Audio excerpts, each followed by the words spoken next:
In this section, we're going to work on the information that you would need to extract from a rational functions formula in order to graph it. So a rational function, you already know, is something that contains x in the denominator. So officially, it's a polynomial over a polynomial, but we've always kind of trained ourselves to recognize a rational function anytime I see x in the denominator of a fraction. So remember, because there is this unknown value in the denominator of the fraction, there are most often restrictions on the domain of a rational function. So, for example, what I have listed here, I need to make sure that I eliminate any x values that would make the denominator 0 from the domain of this function. Now, I already have this denominator in factored form. You might have to do some factoring first when you're identifying the domain. But now that it's already in factored form, I can just look at each individual each individual factor in the denominator to determine the restrictions. So for my factor x, I know that x cannot be 0. And for my factor x plus 4, I know that x cannot be negative 4. And for my factor x minus 3, I know that x cannot be positive 3. Any of those values would make my denominator 0, so I have to eliminate those from my domain. So domain will be one thing that we'll identify about our rational functions. Now, the next thing that I want to focus on is identifying where my graph might have a hole in the graph or where my function might have a vertical asymptote. These are the things that kind of come from the restrictions on my domain. So since we know that x can't be 0, can't be negative 4, can't be 3, those 3 restrictions will be identified in the graph of the function by either a hole or a vertical asymptote. So when I'm looking at a function and trying to determine whether the function has a hole or a vertical asymptote, I want to look at the function in factored form. So just for time purposes on these 3 examples, I've already factored them for you because I want to just get to the idea of how I identify a hole or a vertical asymptote that's in the graph. So I'm going to talk through the rules as I work through this first example.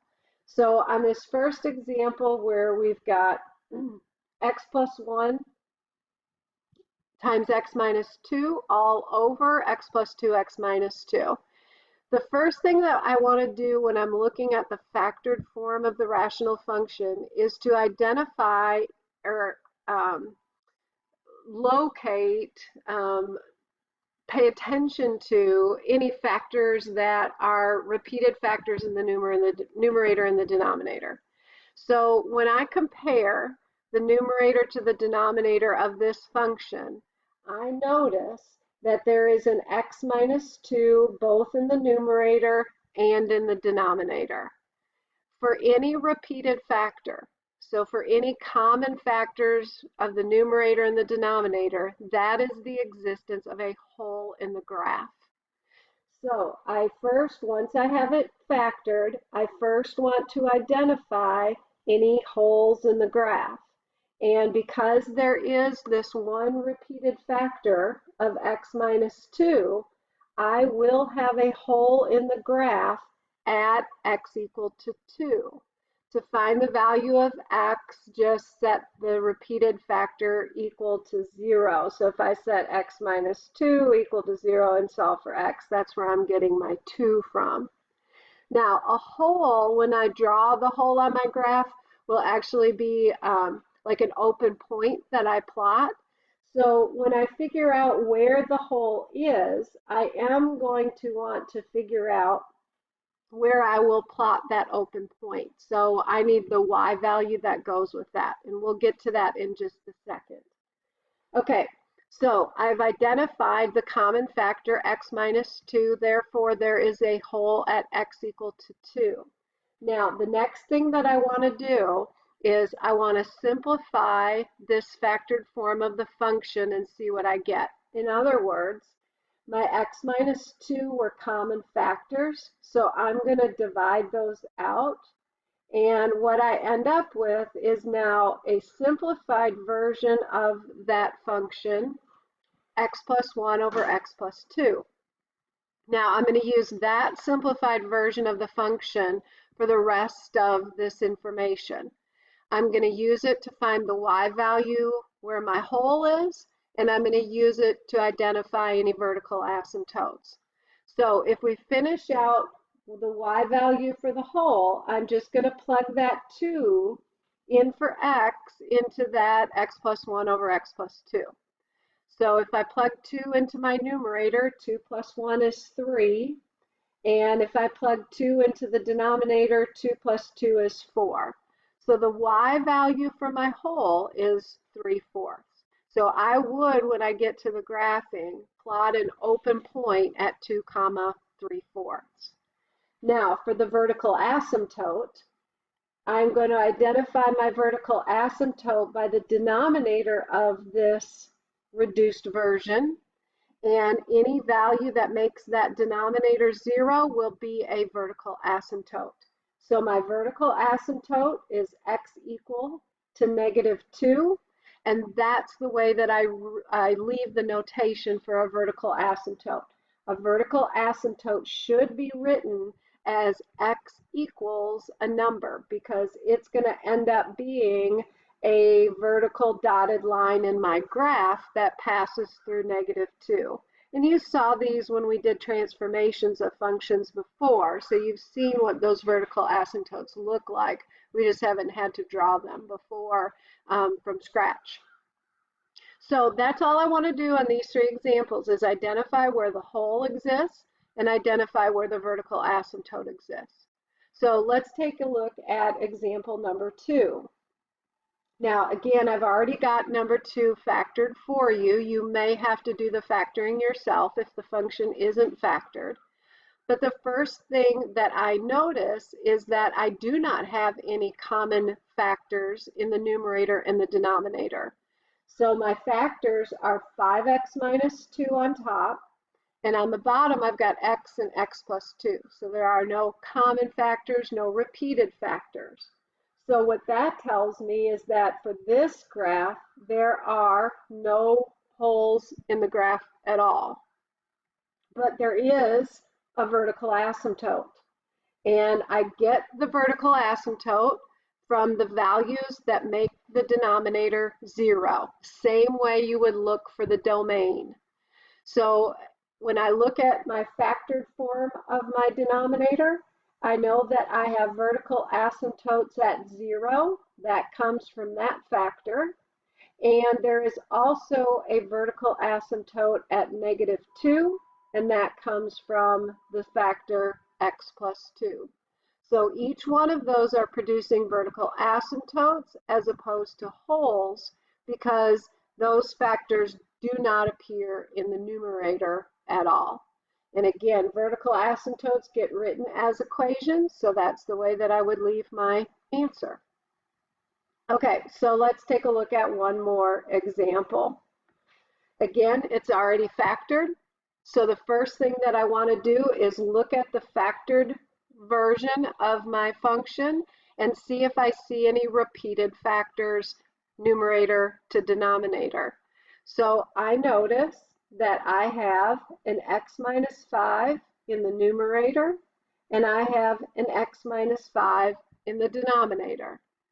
So for that factor, it is going to produce a hole. So there is going to be a hole in this graph at x equal to 5, and I'm going to want to translate that into an ordered pair, 5 comma something. Now to get the y value, the first thing I now want to do is go and simplify that function.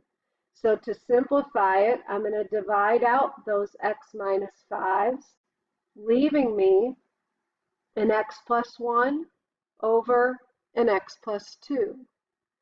Now this is what I use to get the y value for my whole and what I use to get my vertical asymptotes. So if we get the y value for the whole first, that means that I'm going to take this 5 and I'm going to plug it into that. So on top, 5 plus 1 is 6, and on the bottom, 5 plus 2 is 7. So the whole occurs at 5, 6/7. And the vertical asymptote will come from the denominator, and the denominator tells me that the vertical asymptote is at -2. So again, repeated factors for wholes, and anything left in the denominator after you've simplified it are your vertical asymptotes. Okay, now vertical asymptotes aren't the only thing that I need to find. I also need to find horizontal asymptotes. So you remember from transformations that we had horizontal asymptotes as well. And what a horizontal asymptote describes is where the graph is going way far out. So it describes the end behavior. And you're familiar with end behavior from polynomials. So think about what we did when we were looking for the end behavior of a polynomial function. We looked at the leading term. So we're going to do the same thing with rational functions. The only difference is in a rational function, I have two leading terms. I have a leading term in the numerator and I have a leading term in the denominator. And so we're going to run through 3 cases of what can happen and what my horizontal asymptotes would be. So in the first case, what I want to do is identify what my leading term is. And again, that's the highest degree term on top compared to the highest degree term on the bottom. So my leading term for this rational function is going to be 2x squared over 5x squared. Now what you want to do is simplify that as much as you can. Divide out as many x's as you can. And I can divide out an x squared with an x squared. And whatever that leaves you with, if all of your x's divide out like they did in this case, then that right there is your horizontal asymptote. Now for horizontal asymptotes, the proper notation, since it's a horizontal line, is to write it as y equals. And since my horizontal asymptote is at 2/5, I write my horizontal asymptote as y equals 2/5. So that's what happens when the degree in my numerator is the same as the degree in the denominator. When my leading terms have the same exponents, then the horizontal asymptote will be whatever that ratio of the two coefficients are. Okay, case number 2. Let's look at the leading terms. The leading term on top would be 2x squared. The leading term on the bottom would be 5x cubed. So this time, when I divide out as many x's as I can, x squared, 2 of those x's, I'm still going to have an x on the bottom. Anytime that happens, my horizontal asymptote will always be y equals 0. And the reason for that is because remember what we're doing for horizontal asymptotes is finding out what the graph does when x gets really, really big. So if this value here is getting really, really big in the denominator of that fraction, then the fraction itself is getting smaller and smaller and smaller until it's almost at 0.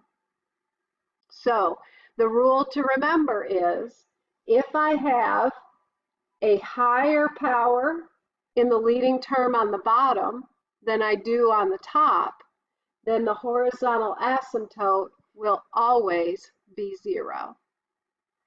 Okay, one more case. Let's look at the leading term. The leading term on top is 2x cubed. The leading term on the bottom is 5x squared. If I divide out as many x's as I can, this time I'm going to have an x left in the numerator. So thinking about when x gets really, really big in the numerator of a fraction, so just like I talked about in this last one, if x is getting really, really big, then the fraction just keeps getting bigger and bigger and bigger.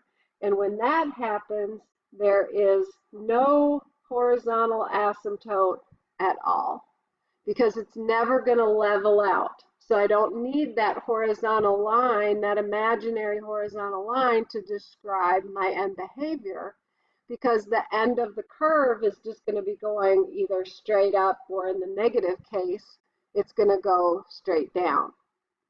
So the rule here, when I have a leading term on top that has a bigger exponent than the leading term on the bottom, there is never a horizontal asymptote. Okay, so let's put what we did with the vertical asymptote and the holes together with the domain and the intercepts and collect all of that information about one function. So I've already got the denominator factored.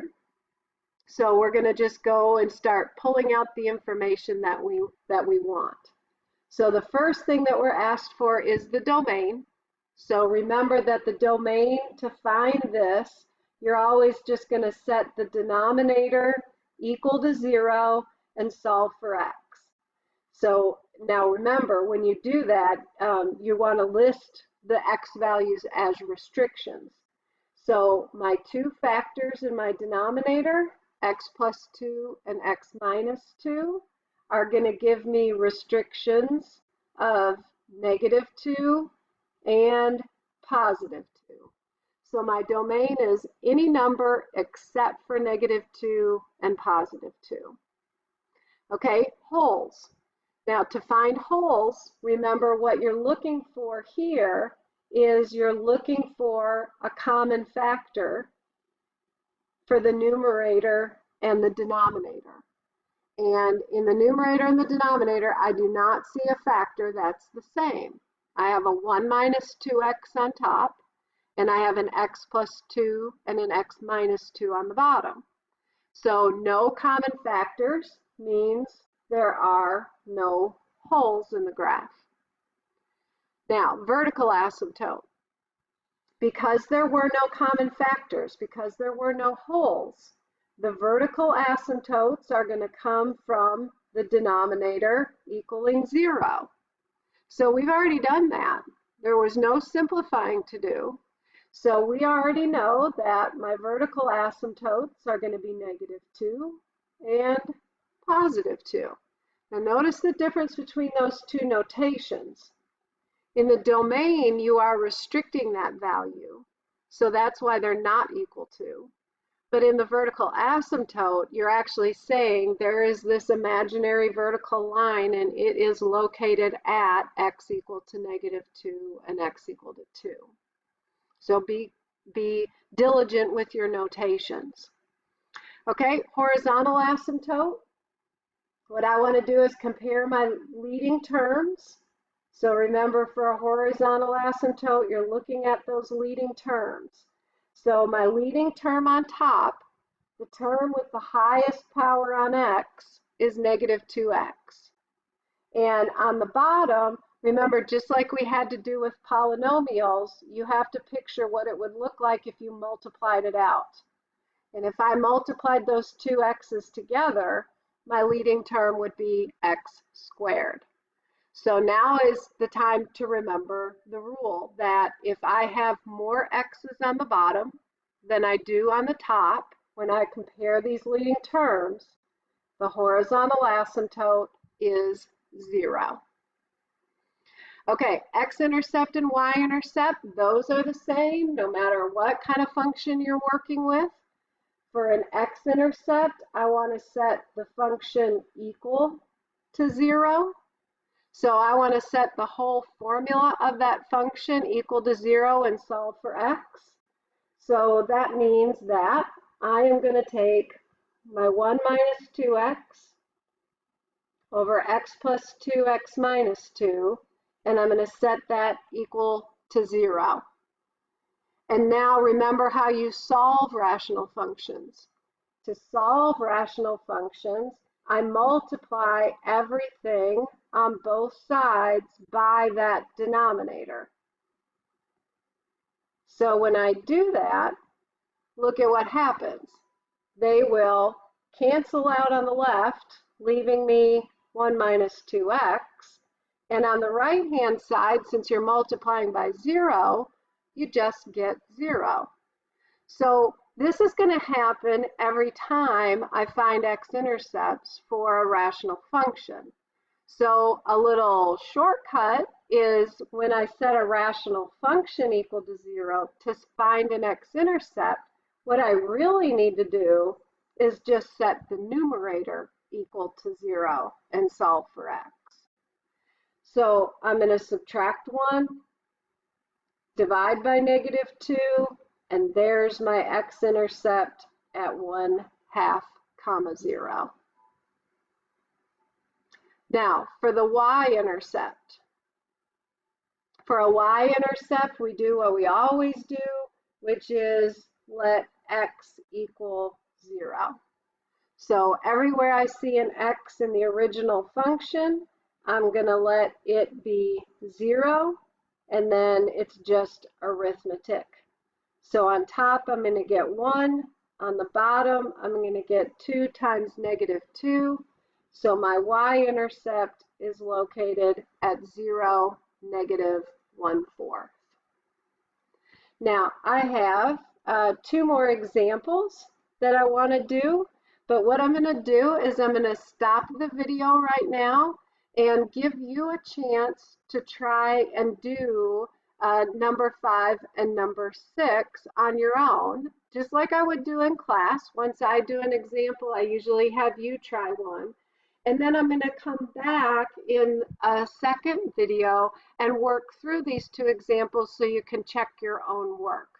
So in Blackboard, where I have the videos, obviously you're watching this one, so underneath this one, there's another video which is a continuation where I will actually work through number 5 and number 6. But you try it first, and then click on the video when you're ready.